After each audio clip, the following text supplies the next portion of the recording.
Hi folks, welcome back to Whiskey and Watches with Nick.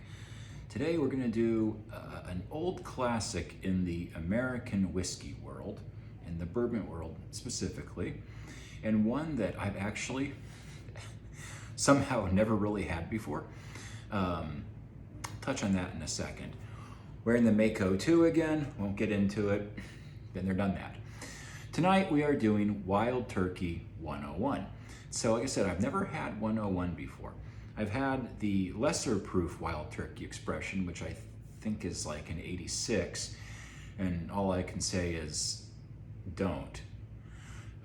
So we are taking a little bit of a leap of faith tonight that 101 is a more substantial expression and that it deserves its reputation as a really solid, drinkable, more or less value range bourbon.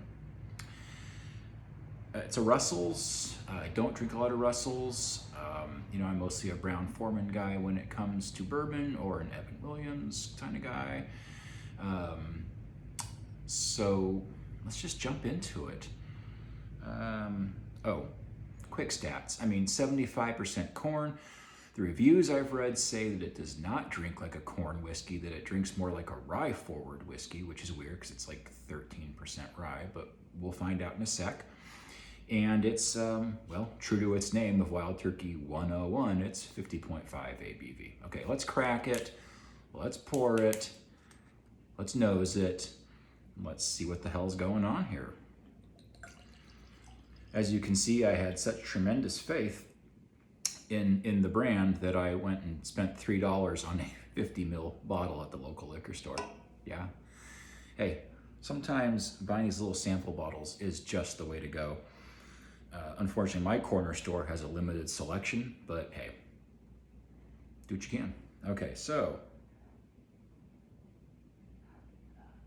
interesting, yeah, not the nose I would expect from a corn whiskey. I'm going to be reviewing Gentleman Jack at, I think, 80% corn later this week, and I would never guess, like if I blind tasted this, and you said, hey, what's the mash bill? I'd be like, I don't know, 50% corn and 30% angry rye.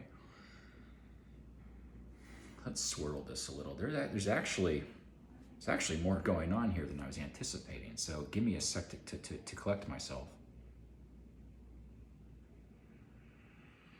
Weird, okay.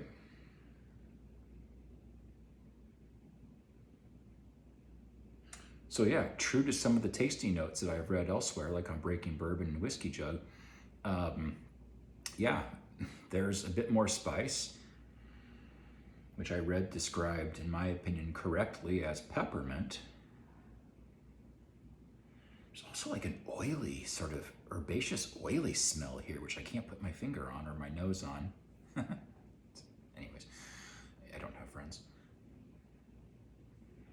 Good. A little vanilla, maybe a touch of toffee in there. There's actually like an orange peel or orange zest citrus note that comes and goes in there. And again, something oily, just kind of viscous that I can't quite identify. I was not expecting this. This is actually a lot more fun than I was expecting. Actually got some medium legs to it too, which again, wasn't expecting this. Sometimes it's just fun drinking a whiskey that you're prejudiced against for, whatever reason. And if you're in the US, you know why we might be prejudiced against Wild Turkey. Saying. And for my international viewers, use your imagination. Let's just say it involves underage drinking frequently, sometimes. So I hear. All right, let's get this on the palate.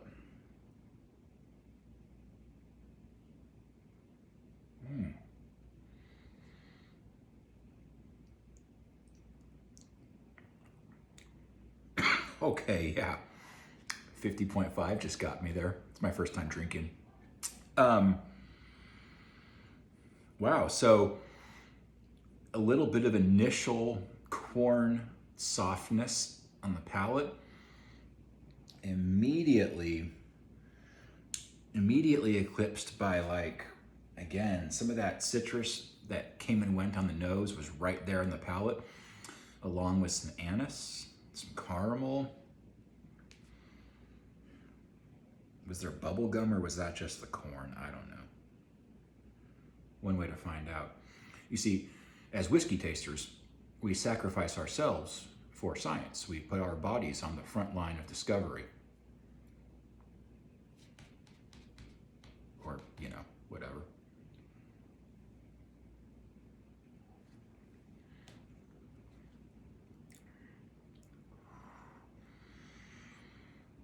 Yeah. Yeah, like I just said. And then, yeah, that ethanol is present. If I had a bit more foresight, I would have had a few drops of water handy, as I think this would really take a little bit of water well. And I will actually probably finish this dram up with a 1/4 teaspoon of water in it, off camera. For now, I'm just going to say that this was one of those just sort of fun surprises that you have when you, you know, drink whiskey for a hobby and record it on YouTube. I can see why people use this as their go-to for like a daily drinker. Not that any of us drink every day. I mean, that would be a cry for help. This will not replace Evan Black or Evan White for me as a daily summer whiskey. Nor will it displace Rittenhouse Rye as also, or Dickel 12, not 8, as an occasional summer bottle as well. But I have a newfound respect for this marquee. This is not bad. There's just a lot going on here, and I'm actually going to turn the camera off here shortly and take some real time with this whiskey, which I'm feeling some respect and some love for. So kind of a long-winded, kind of aimless episode tonight, as opposed to my usual, you know, tightly focused program. Folks, as always, on the off chance you've made it this far, thank you very much for your time and for your interest. Drink the whiskey, love the watches, be well, be as happy as you can, and I will look forward to seeing you later on this week for a review of Gentleman Jack, which, as a true gentleman, behaves like a corn whiskey should, not this obstreperous turkey rebel. All right, you all, take care. Cheers.